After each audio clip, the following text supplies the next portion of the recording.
This is going to be really big news across Latin America, especially in those countries where people have come from. What is the Biden administration's message to people who may see this in the news in the next few days and think, oh, they're changing the policy. Now might be a good time to go north. It remains a dangerous trip. It remains a time. This is not the time to come to the United States. Xenophobia. Made a decision on keeping the scope of Space Force. Wow, Space Force. It's the plane of today. It is an interesting question. I am happy to check with our Space Force point of contact. I'm not sure who that is. I will find out. Minding my own business, drinking wine, having fun. All of a sudden, LeBron says something to my husband. And I see this, and I stand up and go, don't f***ing talk to my husband. And he looks at me and he goes, sit the f*** down, bitch. And I go, don't f***ing call me a bitch. You sit the f***, get the f*** out of here. That is a young lady currently named Juliana Carlos, I think is her last name. Let me see. Where is she? There she is. Soon to be named Juliana Shattuck, as I am in love with that woman. We are not surprised, I don't think, Alice. She was... I don't believe that she's actually 25. Yes, don't be jealous, Alice. This is very small of you. We happen to be very much in love. Juliana Carlos.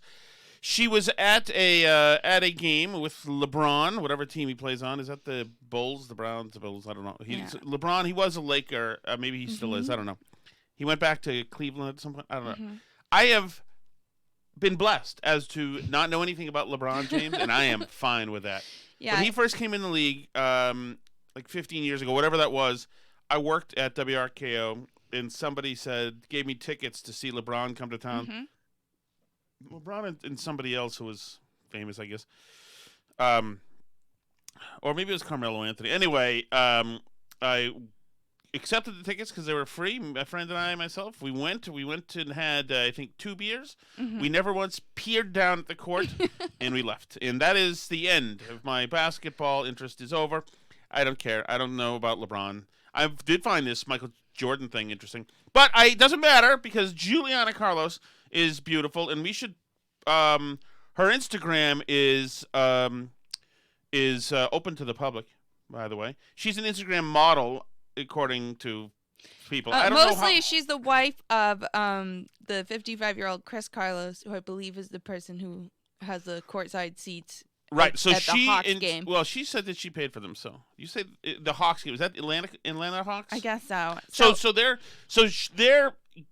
Her husband is trading barbs with LeBron apparently at some point, and LeBron told her to go to hell. Anyway, it ended up with my fiance Juliana Carlos getting tossed and instantly, because she's a good member of the press or has journalistic instincts, instantly put it on Instagram that she had been tossed. Listen, let me tell you. LeBron James looked at my husband during the game and cussed him out, and I stood up and I go, don't talk to my husband. Talk to my husband one more time and I will you up. And he started fighting with me. He goes, shut your mouth, dumb. And I go, you shut your mouth, bitch. And then she had to leave. They made the Carloses leave the building, and when she got home and some time elapsed, and perhaps the blood alcohol level had subsided a little, she posted again, impassioned, by the way, Alice. This is one of the reasons I love her. That and for other obvious reasons that people are going to know as soon as you see the link in the show notes. So, I'm minding my own business, and Chris has been a Hawks fan forever. He's been watching the games for 10 years, whatever. He has this issue with LeBron. I don't have an issue with LeBron. I don't give a about LeBron. Anyway, I'm minding my own business, drinking wine, having fun. All of a sudden, LeBron says something to my husband, and I see this, and I stand up and go, don't talk to my husband. And he looks at me and he goes, sit the down, bitch. And I go, don't call me a bitch. You sit the get the out of here. It would be unusual if LeBron sat down. If he got out of there? Yes. Yeah, it would be. All these things would be unusual. And in fact, LeBron does have a right to be pacing around the court and doing things on the court, probably more than her husband does. Or she does. Did you see the video of her standing up and arguing with him on the court at the basketball game? I mean, typically that's frowned upon. Well, I think that there are some fans who do talk smack. And who's the Mavericks guy? The Mavericks owner, you know him. Cuban? Yeah, Mark Cuban. You know, he'll shout, and some other owners have inserted themselves into the game. But, to try to eject the player because he's, slapping back at your idiot husband who's in his 50s, who needs to be part of the game somehow. It is courtside seats. If that's not Can I just read you quickly? You have instantly gained status as a total DB if you're a courtside seat kind of person. I want to read you his LinkedIn bio quickly too. The husband? Yes, okay. This is Chris Carlos' LinkedIn bio. Republic National Distributing Company, University of Florida. Currently living in Atlanta, Georgia. In addition to being involved in the Atlanta community, Chris is a member of the Capital City Club, East Lake Country Club, Hawks Ridge Golf Club, Atlanta Country Club, and the Adios Country Club in Boca Raton. I am gotta tell you, I would never have guessed that he golfs. No. Let me tell you, this guy distribution, this guy is a sales guy. He's got to be. Absolutely. And of course he golfs. There's no way he doesn't smoke cigars and drink now bourbon while he's smoking cigars, and knows a little bit about the bourbon. He'll gladly shoot the breeze. Has a favorite size and cut of cigar that he likes. Yep. Probably knows a guy who gets some special stuff from Havana or something that he'll happy to tell you, that he could probably take care of you too. He probably also voted for Trump, so maybe. Yes. It depends on what the prestigious thing in that neighborhood is to do. Although he is in Georgia, so and she seems like from Florida originally. Yeah. He's definitely got the whole bro thing going, man. And he's 55 and his 25-year-old wife, quote. Why are you so jealous? She's had a lot of work done on her face. She's had work done, I would say, comprehensively. Okay. And we applaud everything she's done, Alice. I celebrate the beauty of women, and I don't denigrate them and try to tear them down like you do. I think she could tone down the lip fillers a little bit. No, I love her. And I am going to be with her. And her name is Juliana Carlos. And this is another reason why I love her. Her Instagram says Juliana Zambetti. At one time. Now she's Carlos. Okay. Here. And I go, don't talk to my husband like that. Don't talk to my husband. And he literally was like, you sit down, bitch. And all of a sudden, now I'm getting kicked out. I am going to doubt the veracity of what she's saying. That he said, bleep you, B. I get the feeling that had he, first of all, I can't believe about 35 people weren't videotaping it, recording it with phones. But had he engaged, I think that, maybe he did. I don't know. I don't think he did. I don't think that he would throw it all away, for Ted Carlos. Excuse me, I have courtside seats that I pay for. You, LeBron, you're pussy. Get the out of here. You're going to I did like a word she used. She called him a wussy, essentially, but with another letter. With another letter. And the fact that she's like, she's already mentioned she has no problem with him. She doesn't give a bleep. But from the heart is now calling him a wussy. I think that she said she'd F him up. Like, I'm sorry. I like problematic girlfriends, and I'm sorry. A 25-year-old girl intimidate you during a game? Bye, Yo, I truly cannot. By the way, see, that should prove that she's 25 years old. And she looks good. God, Alice, the jealousy does not become you. Fathom how whack some of you guys are. This is her responding to some people on Instagram apparently think she was out of line telling LeBron to sit down and leave the stadium or arena. I don't know about you guys, but if my girl was at a game and someone was talking to me and my girl didn't stand up for me, I would reevaluate that relationship. So for all of you she needs to be giving relationship advice. Absolutely. She needs to be. Why doesn't she get a show? She should have a show somewhere. One American News Network has offices, I believe, in Florida. Let's go. Clowns saying, your wife's a gold digger. Guess what? If I was a gold digger, I would sit back and mind my own beeswax. And I wouldn't open my mouth, but guess what? That's not necessarily true. If you're a gold digger, you need to protect your investment, so you would probably be loud. I'm not a gold digger. That's my husband. I love him. If someone disrespects him, I will check him, whether it's LeBron James or a bum on the street. If she's a gold digger, Alice, what are you to me?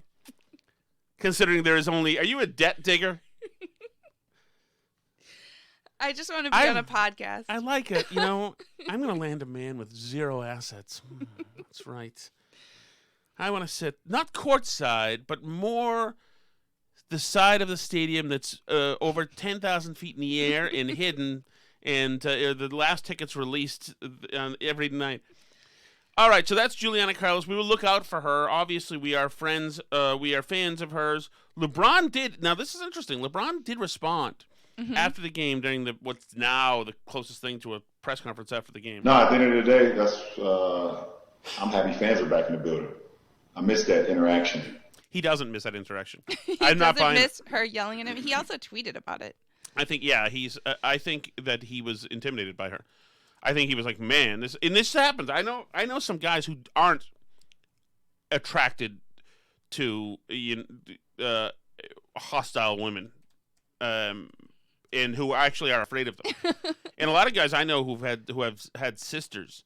You don't, when you've had a sister, you don't put women a lot of times up on pedestals and have these crazy ideas about them.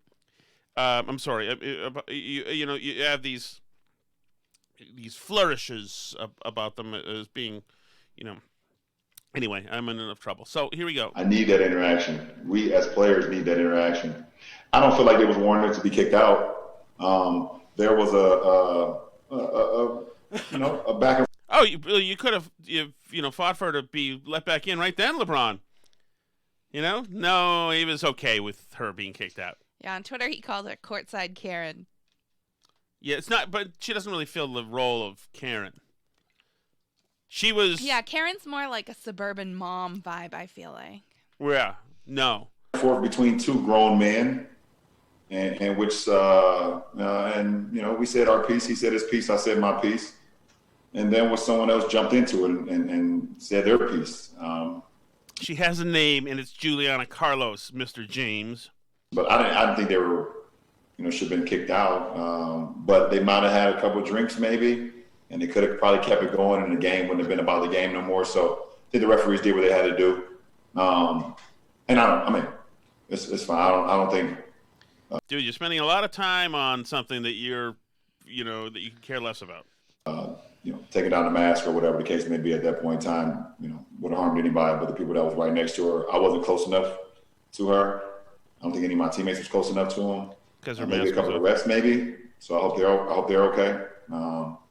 But I'm not buying his whole act at all. I don't know anything about LeBron James. I'm not buying this act. I think that he was bothered by her, and that the guy probably got to him too. I can't blame him. I mean, there was a time I saw a Sox game. Oh, so that reminds me, because I was tweeting about Jerry Callahan today about Jim Rice. I did see a Sox game one time when somebody yelled at Jim Rice, and he went up in the stands and was about to fight a guy at Fenway. We were there. I think we were there in the 80s. And sometimes you're yelling terrible things at people all through the game. Eventually, sometimes they say that, F it, I've had enough of this. Mm-hmm.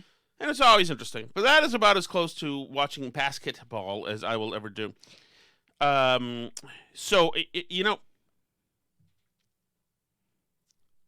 We are back. What to talk about? Okay, I want to talk about Jen Psaki for a moment. Okay. Jen Psaki got a number of questions. You heard them in the intro. It's very interesting about Jen Psaki. Like all press secretaries, she is not transparent. She's not forthright. She is not. She's not totally truthful and honest. And she does spin, and she does obfuscate, and she does. Does talk press secretary smack talk, and they all do that. And so you got to expect them to do that because they're there for messaging. But what is kind of shocking about her is how little she knows. Yeah. She's always circling. Now, people used to give McEnany guff because she had her trapper keeper and she'd go to page 46 for this and that. But at least that provided answers, the trapper keeper. Yeah. Jen Psaki does not have a lot of answers. And so she's always the circle back thing. She's always circling back and circling back and circling back. And there's also some rumors that the Biden administration and the communications team have been bothering reporters before the pressers to find out what they're planning to ask. Right. So, which isn't totally crazy. I mean, like, there's a world in which you'd want to know so you can get the answers to the Well, questions. but that's obviously a result of Psaki not being ready for it. Right, exactly. She's not, and then So- she's joking about people on Twitter talking about her saying circle back. Oh, sorry to disappoint my ring Twitter, but I'm going to have Right. to circle back. But remember that those press briefings, the entire reason for them is so that the White House can disseminate messaging and information that it wants to. Mm-hmm. And she's not there with that messaging and information. So they've got to be like, man, why she's missing opportunities here where she should be creating copy with prefab answers on policy positions and where the president is. And she's not. And so when they ask her things about even what happened in the stock market with the GameStop, et cetera, she's got nothing. And these are opportunities. So that's where, if you're Team Biden, you've got to be saying, Jesus, say something up there. And sometimes she's absolutely, and I remember this from last time, Marie Harf and Jen Psaki were terrible during the Obama administration. They just were. Jay Carney was very adept. Josh Earnest, less so, but still good. And Robert Gibbs was very strong, although he had a temper too. He was more like Spicer. And obviously McEnany was very good. Huckabee was very good. I loved Spicer, but we were told at that point that he was creating too much trouble there. I thought but he's been a flack for a very accomplished flack for a long time.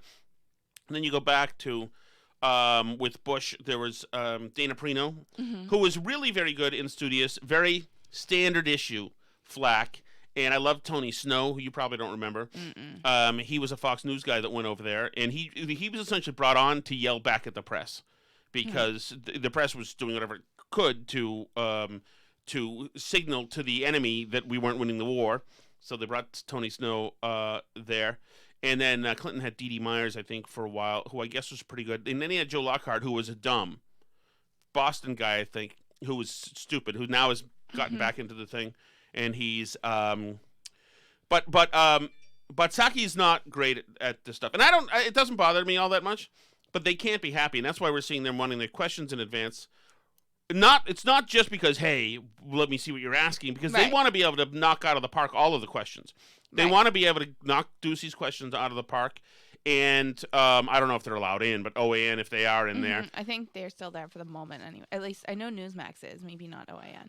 Right. But yeah, and she's just getting caught off guard so much. Although you would think, like, especially the GameStop one kind of shocked me that they didn't have anything ready to go on that, because that was such huge news. Like, do they not have anyone who's on Twitter in their offices? Because that was like the biggest news story for about 4 days in a row on all of social media. So I don't really know. Like, they need some of AOC's people in there or something, because she always knows what's going on. But it seems like they just don't know what the big news stories of the day are. Yeah, well, so weird. here's an example of a question that she should have, where she was absolutely clueless, which should be to a worrisome level. Ask whether the president has made a decision on keeping the scope of Space Force. Wow, Space Force. It's the plane of today. It is an interesting question. I am happy to check with our Space Force point of contact. I'm not sure who that is. I will find out and see if we have any update on that. So, one, it doesn't appear that she knows what Space Force is. Two, there is a command staff at Space Force. I'm looking at it right now. I wouldn't have known off the top of my head, but it's under it's a wing under the auspices of the Air Force. So Space Force is John Roth is the acting secretary of the Air Force. But Space Force is also, although because Trump said it, it's got to be a clown show idea. It's been a well thought out and long overdue. And long considered, organization. It's something that the people have said that we need for quite some time. Yeah, and it totally makes sense. So she should know. I mean, all that time in the last 4 years, just dismissing everything that happened under Trump is dumb.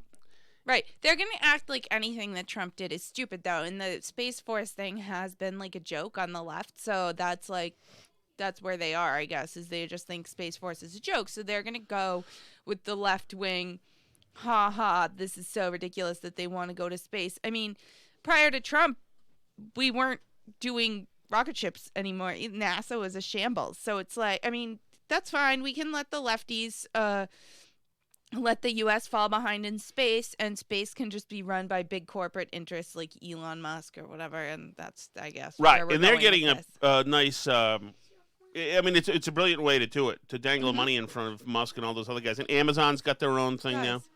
Are you is it okay? Or we lose power? No, we didn't lose power, but they knocked your camera out. Oh, okay. That's okay. Hold on. All right, so I'm going to play another. This is Psaki with, she gets a question about Trump in meeting with Chairman Xi of China. We'll let you know when a call is happening, and certainly have a readout for all of you as well. The question was, had there been a call yet? A lot like the strategy is not to talk to him at this time, because you're talking about speaking to allies and making other calls first. Have they requested a call? I don't have anything more for you. I think I don't appreciate the putting words in my mouth. That wasn't what my effort was. What I was conveying. I don't appreciate the putting words in my mouth. Shows you the true Jen Psaki and illustrates, I would say, why she doesn't have a lot of depth of knowledge and stuff. Her go-to is those kind of people don't study about Space Force. I'm saying maybe that's unfair. Maybe it's absolutely accurate. I don't know. But the problem is she's putting words in Jen Psaki's mouth because Jen Psaki's mouth is not creating words that people need. Right. Is what our strategy is here from the United States, which is to work with our partners and allies and determine what the right time is. Of course, the relationship with China is going to be multi-layered. We'll deal with climate. We'll deal with the economy. We'll deal with security. And that is, of course. Now, hold on. Is there something else that maybe in 2021 you'd want to take up with China as an issue? Anything at all changing the day-to-day lives of everyone on the freaking earth? We're going to deal with climate. I don't want you to deal with climate with the Chinese. I would like you to deal with the pangolins and or the weapons-grade lab, yes, that created this thing that's killed 500,000 Americans. Why isn't that top of mind for Jen Psaki? It's not, because now that Biden's elected, the pandemic was very helpful for getting Biden elected, but for actual policy, it's not, that helpful for advancing stuff that they want to do anyway, So, I mean, that they've told us that the number one biggest public health crisis in America right now is climate change, and the other number one biggest public health crisis in America is racism. So the pandemic doesn't rank in the top two for them.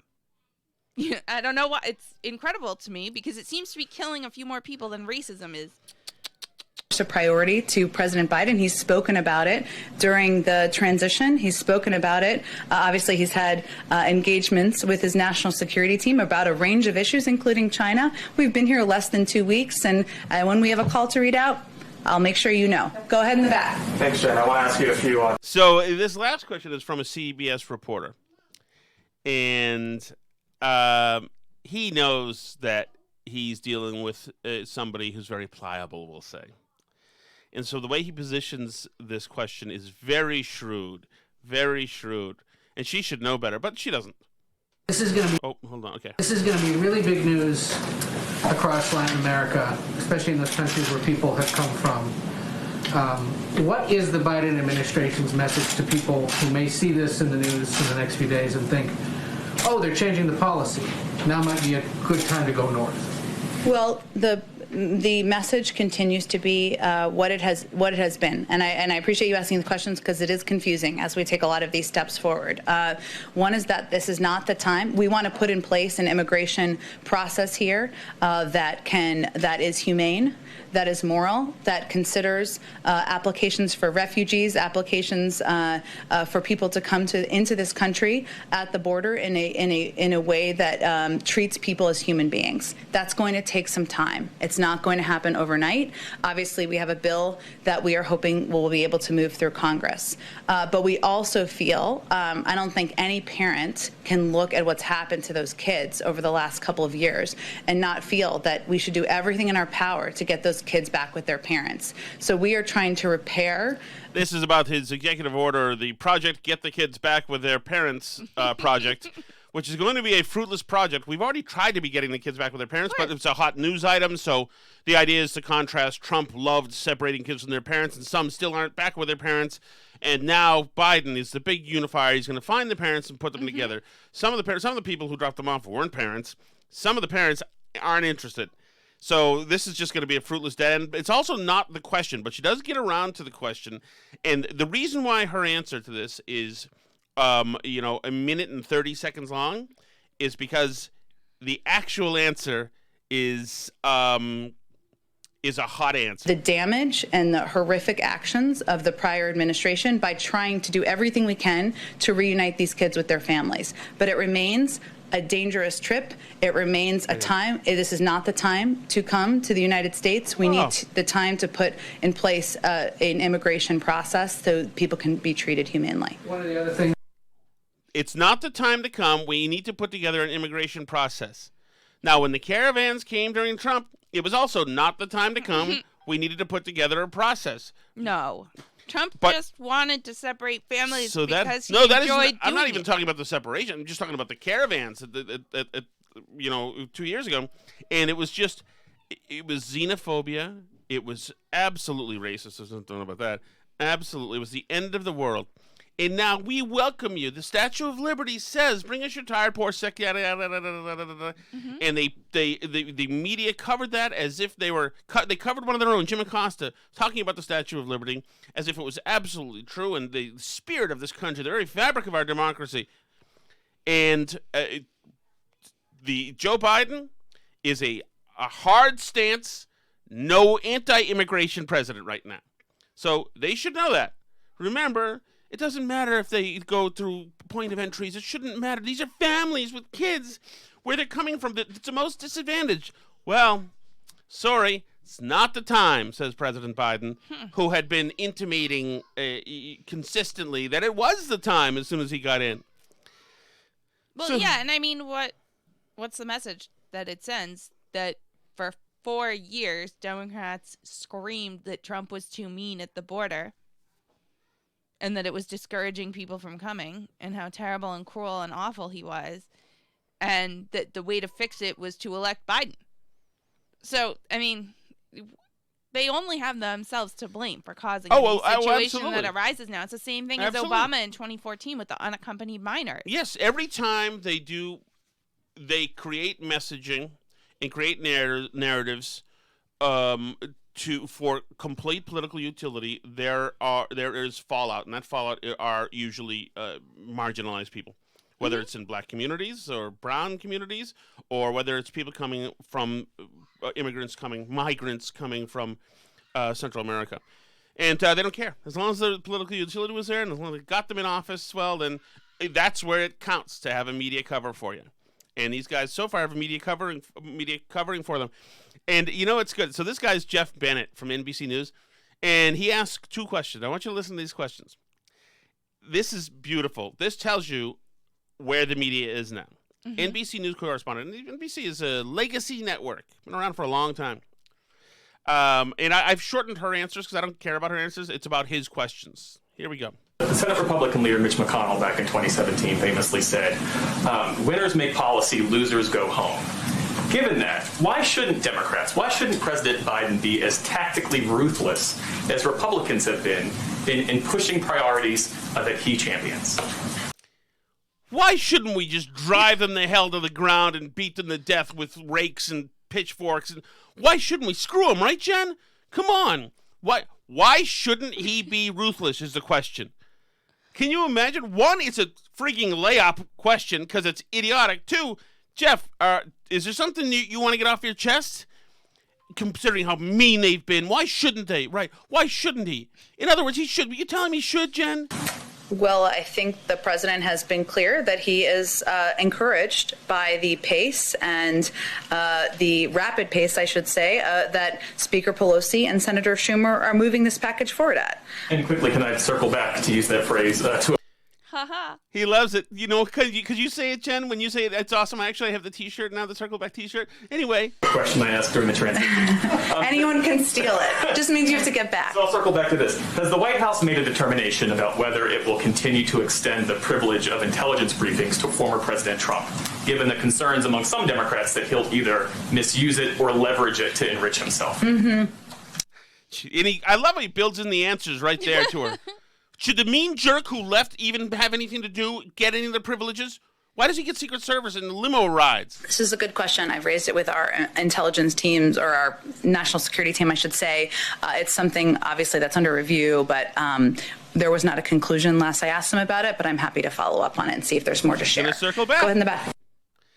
There you go. There's Jeff Bennett of NBC News, making sure that he has your interests in mind. Can I just say something? Yeah. Circle back was a terrible phrase when it was just a phrase that people used in emails at work.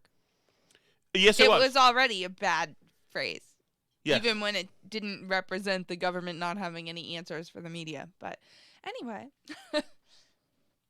it's one of my least favorite email things that people say. Well, and circle back in a meeting is not, well, one, it's overused and it's disgusting, really, to hear people say it again and again. Mm-hmm. But it's also another way of saying, I don't know, I don't have what you need right now. I don't. Mm-hmm. So I'm not going to, I'm going to seamlessly circle back to you. It's not as I'm unprepared and I'm not giving you what you need right now. I'll circle back to you. That's right. Mm-hmm. What used to get me, and I used to want it, when I used to have to go to sales and marketing meetings in radio, I've never been, except for when I had to shop at Shaw's in Melrose, Massachusetts, I was never closer to committing suicide than I was when I had to go into those marketing meetings. I used to, honestly, when I used to walk across we'd park in the parking lot across the street and have to walk across the street. I used you were to beg. talking about Shaw's. I thought you were talking about the marketing meeting. No. The Shaw's in Melrose, Massachusetts is the worst shopping experience in the history of the earth. It's true. Yeah, well, because there's no other real grocery stores there. There used to be a Johnny's Food Master, but then that became a Whole Foods. So Right. then there was like no other normal grocery store. And then they made the smart, wise decision to take the self-service lines out of commission and make you have to engage with a cashier, which is brilliant. Anyway, so I used to these marketing sales meetings. I used to hate them so much because of all the marketing parlance that was always used. I didn't understand it. I didn't get it. Freaking brand reinforcement and brand enhancement and brand duplication and it's like being a room full of Donnie Deutsches, actually, and probably Juliana Carlos' husband. And I used to, when I walked across the street, want to get hit by a bus. Say, this would be so great. If I get hit by a bus right now, I could die, which is fine, or I could just be seriously hurt and have to go to the hospital and not have to go to this meeting. Because, oh man, spitballing ideas with marketing people and sales people, and I just want to be on the air or be around a radio show and not talk to you. And we always had to, guys, I just want to make sure we're all reading off the same sheet of music. That was one they'd always say, always, constantly. Certainly we were circling back. We were tabling things left and right. You know what? Let's table that right now. Same sheet of music. God, tipping point. Tipping point had come out right then, so it was everything on the tipping point. I'm really going to go on the mat on this one. I really think that we should let's rethink. It's like right now they'd be saying reimagine. We should reimagine our strategy this next month. Oh, God. Oh, and then all of the things where you'd stand up and say, okay, guys, let's think about who is our listener. What does our listeners, if our listener is a musician or band, who is that listener? And I'm like, already here thinking, is there any way I can physically, with that stapler, pierce my heart and die? And I remember saying, and they said, okay, Tom, who is our listener in a band? I said, Frank Sinatra. And everybody was mad at me. No, it was not Frank Sinatra. And the other guy raised his hand and said, you too. And she said, yes, you too. And she wrote it on the board. I'm like, really? I'm already down one in this game of idiocy here? God. It makes me upset to think about it. It's fine. Okay. Anthony Fauci is back today. We've had new developments. Breaking news. Again, you'll be shocked. He has changed his position on masks. This is going to be really big. Oh, sorry. That's not him. But he might have changed his position on masks, too. You can make a general common sense extrapolation. If one mask serves as a physical barrier, if you put two on, if you're looking for enhancing the physical barrier, it makes common sense that it certainly can hurt and might help, but it doesn't yet reach the point of an official recommendation from the CDC because of the lack of data. But when people tell me or ask me, should I be wearing 2 masks, I say, if it makes you feel better to do 2 masks, the chances are you're going to get an enhanced protection, so why not go ahead and do it? There you go. Double masking is back. Wait, There are many people who feel, if you really want to have an extra little bit of protection, maybe I should put 2 masks on. There's nothing wrong with that, but there's no data that indicates that that is going to make a difference. And that's the reason why the CDC has not changed their recommendations. And wasn't there like a whole logic about the thing that like having the mask, if it's not breathable enough, that you're gonna create more gapping around the face because there's a lot it's to both it. fit and filtration. It likely does because this is a physical covering to prevent droplets and virus to get in. So if you have a physical covering with one layer, you put another layer on, it just makes common sense that it likely would be more effective. And that's the reason why you see people either double masking or doing a version of an N95. At one point, he says during this long interview, I should have gotten it, but I didn't. It was just way too wordy. He was given too much time to speak in this bureaucratic language that really also puts me back at the sales marketing meetings. And he said, when I see patients, I'll wear double mask. I'll usually have an N95 at least. Sometimes I won't have sometimes I won't double mask, but I'll always at least have an N95. And he said, so when I see patients, for my own protection, I always make sure. I'm thinking when are you seeing patients? Unless there's a triage in the green room, you are not seeing patients. He doesn't have time. He does so many TV hits. See patients. I don't know how he has time to do his $400,000 a year job when he's on TV so much. His schedule must be packed with interviews. It really you must. think? You would. Doesn't it seem like if you're the highest paid official of the United States government and your thing is pandemics and there's a pandemic on that one time every 100 years when there's a massive pandemic, that you would have stuff to do day to day that would prevent you from doing 6 TV interviews a day? You would think so, but apparently not. No, I don't have time to do that many interviews. And that there are probably, for the little agency that he works for, there are probably PR people in there. I would think so. And people go do TV hits so that the important people can stay back and do work. He's also not good at this. Yes, I'm aware. He keeps changing. It's not a good thing to have somebody go out there and say, well, wearing 2 masks is common sense. Well, actually, there's no data to support 2 masks. Well, actually, you would think that with the physical barrier, I wear 2 masks. I think it's probably good. This isn't good. He's bad at public messaging. They should rein him in. No wonder the Trump administration wasn't letting him do interviews. Completely and totally agree. What was interesting? Talk about a guy who is good on his feet. Is Ron DeSantis of Florida. So he got a question today or yesterday about coming down on big tech, if something should be done to rein these guys in. I don't know why he got the question or whatever, but this is the question from the reporter. The audio is a bit muffed, and then you'll hear DeSantis' answer. See that there's no requirement for those that are posting on the internet to have any, any kind of regulation or any kind of, accurate portrayal of events. Because a lot of this is, the deplatforming seems to be driven by somebody who did something that provoked the platform's attention. Well, I think it's been done in a way that's completely unprincipled. They mentioned the Hunter Biden. Hunter Biden's story was true, okay? We now know it was true.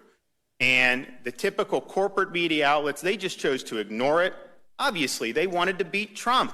They had a view on the election. They didn't want to give it any air. So we rely on social media to go around that, not let corporate legacy media outlets control the discourse and let us speak. So you had the New York Post to run it, and you couldn't get any traction. You couldn't get any reach on it because big tech put their thumb on the scale. So that was true. What they said at the time oh, it's a conspiracy, or it's based on hacked information. Are you kidding me?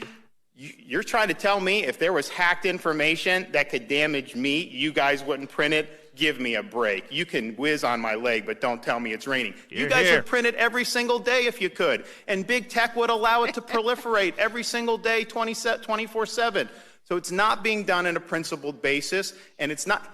There's threats on me, and it only gets taken down if law enforcement goes and tells them to do it. Otherwise, it just stays up. They're not moderating any of that. So they haven't done a good job in it. The thumb's always on the scale in one direction, and we just need to bring some protection for folks. I really, really worry when you have a business owner that may rely on some of these tools to do small business. If they engage in wrongthink or they go to the wrong political event, then all of a sudden they can act in concert and just take you off. You need to have protection against that. I love it. Yeah. I love everything that guy says. Yeah, he's handled the pandemic really well. I mean, he is running for 2024, so I don't know, but it seems to me that right now he's like the front runner with people because he's managed to stay out of the MAGA or not MAGA feud enough that he has kind of cred with both. Yeah, well, I get, so he apparently ran very MAGA and then moderated and has done a wonderful job. Well, I don't think MAGA necessarily means extreme. It just means, I think, more of a it's almost like a tone thing, more of a populist tone. No, but he was running commercials, I think, with like his 2-year-old in a MAGA bib. Oh, okay. Yeah, I mean, but I don't think the message of MAGA is necessarily like very right-wing. Trump is just Trump's. Ooh, I don't like that anymore, Alice. It was just a domestic terror attack, Alice. Mm-hmm. Yeah. And members of Congress were scared to death. AOC thought that they were going to come murder her, which I don't doubt, actually. If they got their paws on AOC, I don't want to even think about what they would have done to her. I don't think that that was a safe situation for her. No. It actually annoys me because the rhetoric around this thing is either like, my God, see, we must get rid of Ted Cruz from the Senate because he tried to kill AOC, which is not true. Right. Or this is so dumb, she's totally overreacting, how idiot. Like, there were definitely people in that crowd that got into the Capitol that were not going to be kind to AOC if they found her in there. But that said, her language is consistently irresponsible. The reason I say this and the reason I'm getting emotional in this moment is because these folks who tell us to move on, that it's not a big deal, that we should forget what's happened, or even telling us to apologize, these are the same tactics of abusers. And it's also the same tactics as people who just want you to move on and want to get on with the business of Congress. And, people who want to try to move into a more productive role. Yeah, if you want out of the relationship, you can get out of the relationship. You can leave DC. Nobody's trying to keep you from exiting the abusive relationship. I'm a survivor of sexual assault. And I haven't told many people that in my life. But when we go through trauma compounds on each other. She certainly told many people that in her life now. There's no doubt about that. Yeah, like 300 million of them. Right. And I would say that it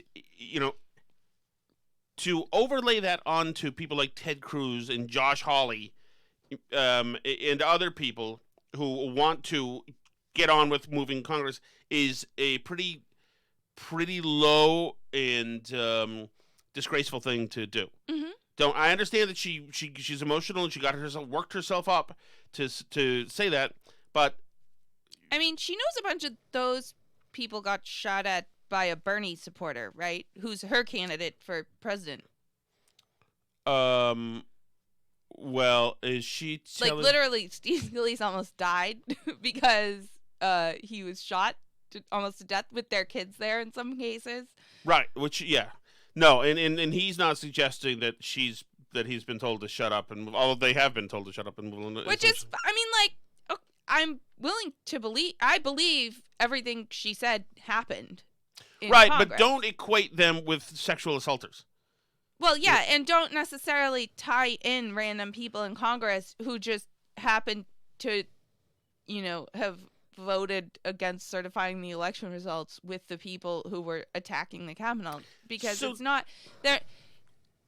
It's the same thing, like with people who want to separate the Black Lives Matter people who want like police reform from people who are breaking down windows and stuff. Like, we need to be able to separate people who are using inappropriate tools to get a message across from people with a message who aren't, looting or trying to kill people or breaking into the Capitol. We have to, in order to have a functional society, we can't equate everyone who voted for Trump with the people who broke into the Capitol. Right, and also if we've hit this new phase of trying to not incite more problems, telling half the world that rapists are working alongside you in Congress and intimidating you is probably not the way to make sure psychos don't drive down to D.C. But another question for you. Mm-hmm. She has told people now on Instagram very publicly that she was sexually assaulted. Mm-hmm. And so this is my question is this. We wouldn't in the newspaper, if we cover the police logs, we have we had 2 police reports and court reports all the time, and you'd never identify somebody who's sexually assaulted.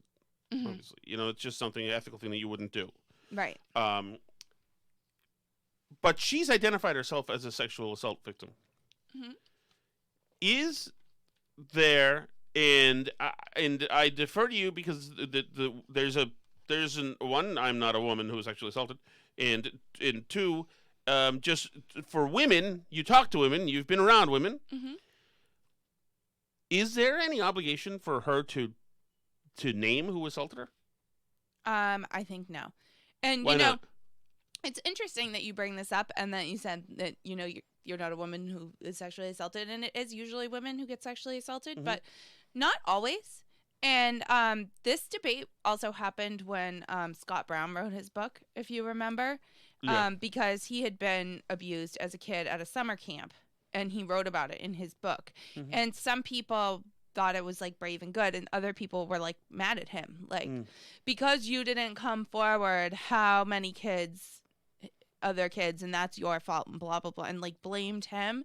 And I don't think you can ever do that, especially when it's something that happened to someone when they were younger, or anytime. It's because those types of experiences mess with people so much, and it's so much, like thinking maybe it's your fault, or you gave someone a wrong impression, or you did something to deserve it. It takes people decades of their lives to figure out that maybe what happened crossed a line and wasn't something that they asked for or did. Right. You're seeing this happen now too. This big Marilyn Manson story that broke today too. And by the way, just a base bit of advice to women of the world: just don't date Marilyn Manson ever. Yeah, first of all, I don't know Evan Rachel Wood has been dropping hints about this for years now, first of all. And, Dita Von Teese left him, packed her bags on Christmas Eve and walked out of the marriage after 6 years because it was so terrible. And, he is bad news, and it seems obvious he's Marilyn Manson, among other things. Marilyn Manson, it seems like maybe his tastes in relationship tend to run to the extreme. But Evan Rachel Wood has now confirmed this publicly and said explicitly that this was him, and said a bunch of the things he did. And they're pretty terrible. But, is it her fault for not saying something sooner, or for filing police reports or doing XYZ? Well, no, because she was groomed. She was someone who was a teenager who he started dating when he was twice her age. And, for years, followed these strategies that abusers follow to make somebody think that what's happening is okay, to break down barriers and defenses for this stuff. Or like, look at the John Weaver story. This stuff's all over. He like pursued young men for years. Is it their fault for not coming forward? For being the young kid who's just trying to get a job in politics, and this guy who's important and has worked for John McCain and all these important people, and everybody says they're great, and he's trying to get you a good job at the Lincoln Project, and at the same time he's like asking you questions about your body and trying to see if he can take you to Paris for drinks or something, like, and you're like 14, and what do you know? You're trying to figure out, like, is this okay? This is a person that everybody says is good, that everybody respects, that like, what did I do I'm just me? Like, what? It's such a, like, mental, psychological mind game thing. And people don't, it sounds crazy, but even people that this stuff happens to when they're kids, like, in many cases, they continue to think it's their fault or they did something to deserve it for years and years and years afterwards. Are we being shelled at the moment, by the way? What? What's going on? The house is shaking because some kid between 2 and 6, or many of them, are jumping, like, it seems like 20 feet to the ground, shaking the house. But yeah, no, I don't think that you can ever... The abuser is accountable for themselves, and you can't blame somebody else for not, like, coming forward and naming them, because you're never it's going to be counterproductive. If you want people to be able to come forward and talk about these experiences, then you can't start the conversation by the second somebody says something about it saying, like, well, why didn't you say something sooner? Because then they go like, oh, well, yeah, I guess I should. I guess it probably was my fault. I guess I was right to think that, like, it was a fine experience and that's okay. Like, I think that we should talk more about these experiences and make them more open, but I think that there are a variety of reasons why people don't come forward for many, many years, and that we can't immediately, when somebody says something, heap judgment on them for not doing what we think they should have done if we were in that situation. It's very interesting. Yeah, no, and I wasn't suggesting that she should, but I was just thinking, like, well, now that she's said it happened, the coast is clear. But you make a good point, especially if doing so would put her through trauma. Trauma, or other people through trauma, right? That she cares about, or right. Actually, the Scott Brown case, they did actually find the guy. Wasn't he dead? I thought he was dead. Maybe, but they figured out who it was, or he didn't work at the place anymore, or whatever. But they did figure out who it was, and he was. So, with Marilyn Manson, it's interesting, Alice, because you were probably too young, but in the '90s, he was constantly seen with Rose McGowan, and she was this sweet young Hollywood starlet, and you saw her with this animal, and thinking, like, why is she so nice? Why is she dating this freaking thing?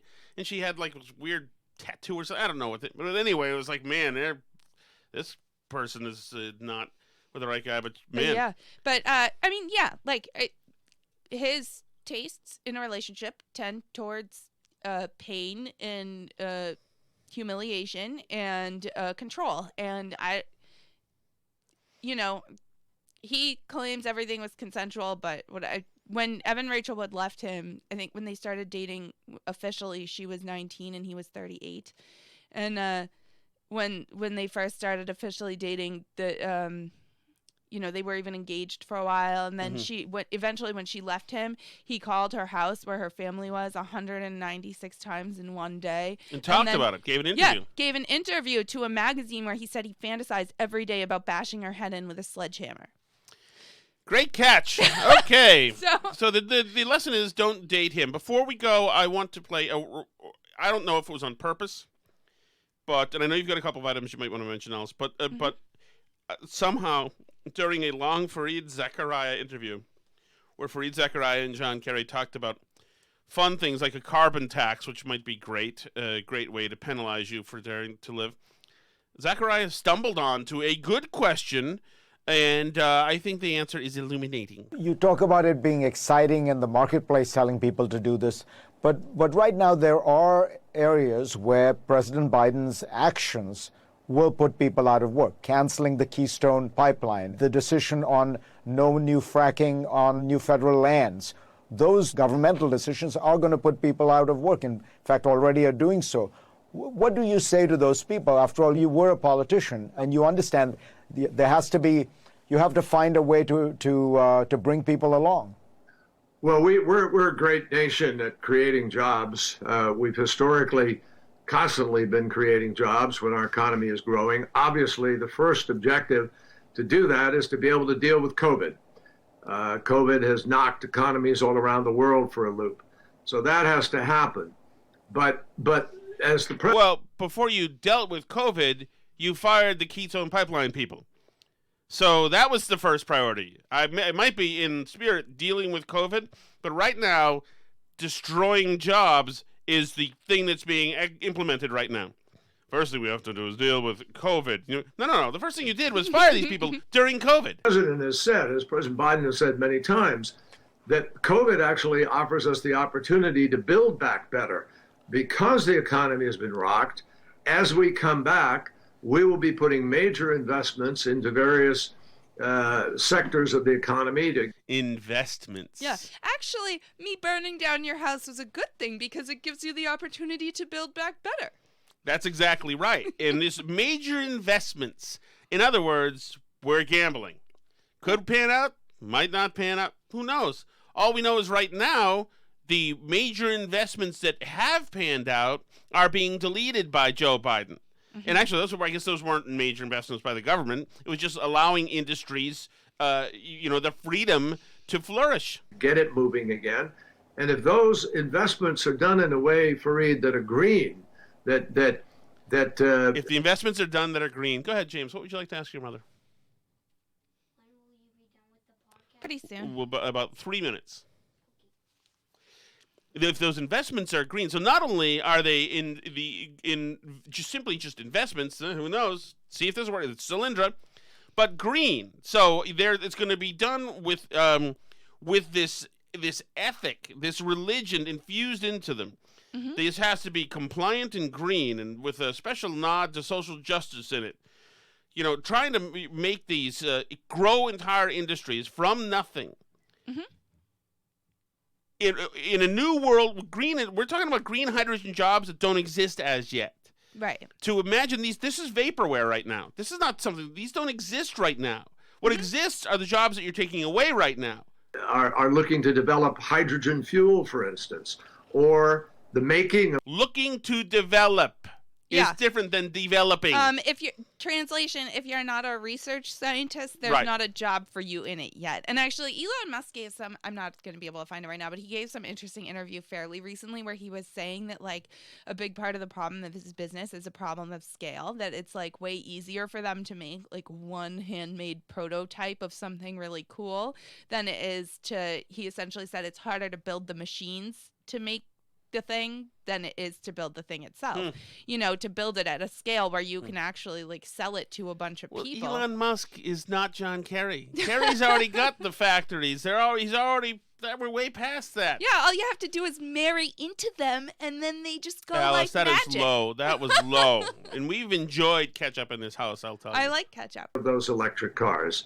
People don't lose a job in the transition to electric cars because the car still has to be built, the wheels have to be put on it, the batteries have to be put in it, and people are going to work at doing those things.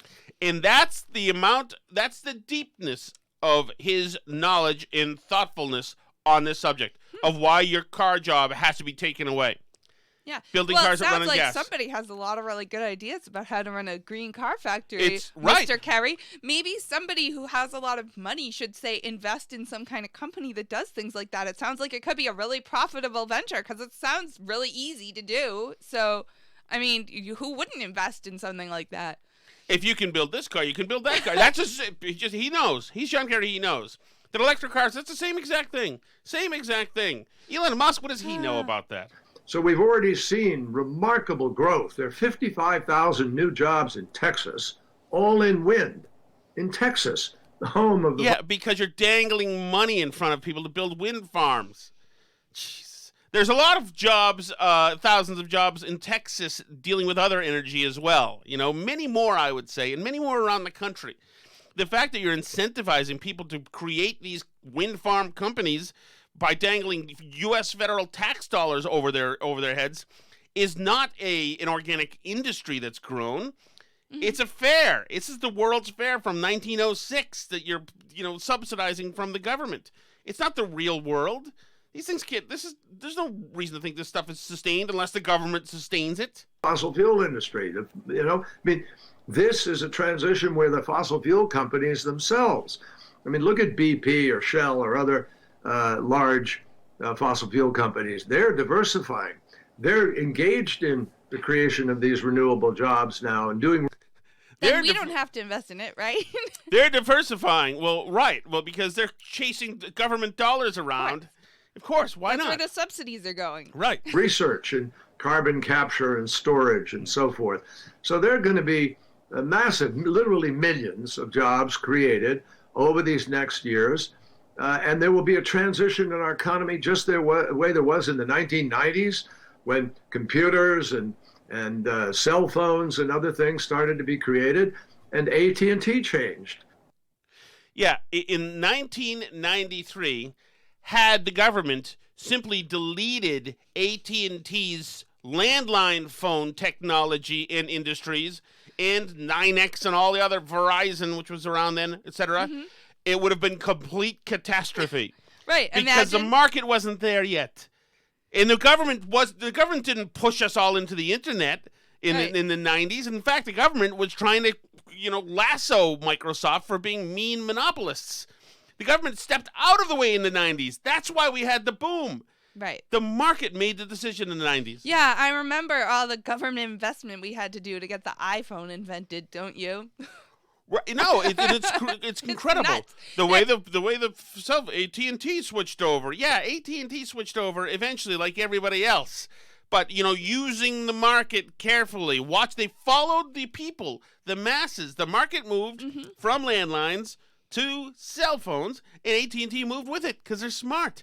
There wasn't suddenly. You can still get a landline if you want one. As a matter of fact, I think we technically, because of our cable and internet package, I think we technically have one in the house. Let's get one and let people start calling, Alice. All right, do you have some housekeeping you want to get to? Well, speaking of gambling, I wanted to update you on the GameStop situation briefly. Can I even sign on yet? These bastards are keeping me out, Alice. Me and Portnoy taking heavy losses because I'm not allowed to get into my Robinhood account. So Portnoy has sold all his meme Wall stocks, Street bets. Yeah, meme stocks, his Wall Street bets stocks, his short sold stocks. So he did exactly what I think you're supposed to do, which is buy. God dang it, Alice! It's been 2 days. I go to cash on Robinhood. It says account required. We're reviewing our application. They're having issues. No, I want my money. AMC they don't have any liquidity. Down, this is why I only let you put $30 in it. AMC is now $7.86. That's per what stock. I was about to tell you. It's down. Oh, I'm sorry. I'm a stockbroker now, Alice. I have the power I was now. about to tell you I'm not that allowed it's a good thing that you're locked out for now because it's been dropping for a couple days. GME is down, which is GameStop, is down 70% this week so far. We're only at Tuesday. It's about $90 now. It peaked at like $400 and something. It was Disney is up $3-4, by the way. But I have training wheels on because I'm not allowed to be an adult and do this. I can only watch the action now as I'm in purgatory. You're okay. It's gonna go down a little bit more. You'll be fine. You'll buy it at the bottom. So what you're not supposed to do is you're not supposed to be Dave Portnoy and buy when it's at its most expensive and then sell it once it drops. That's typically not. I'm going to be buying high.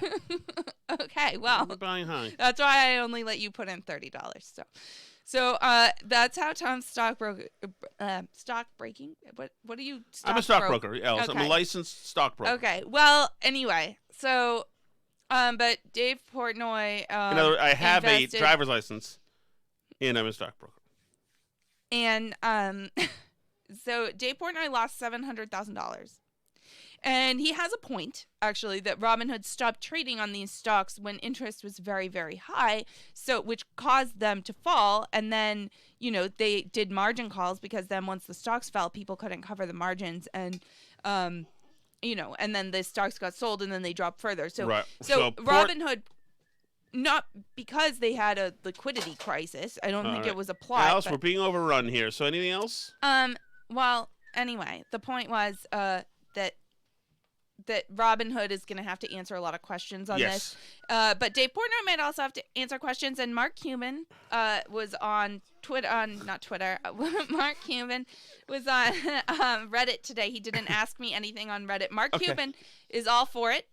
Mark Cuban congratulates the Wall Street Bets people and says that next time they just need a broker with better liquidity, and they might have to do somebody who requires anything else going on? Commission for trades. That's all I got. Okay.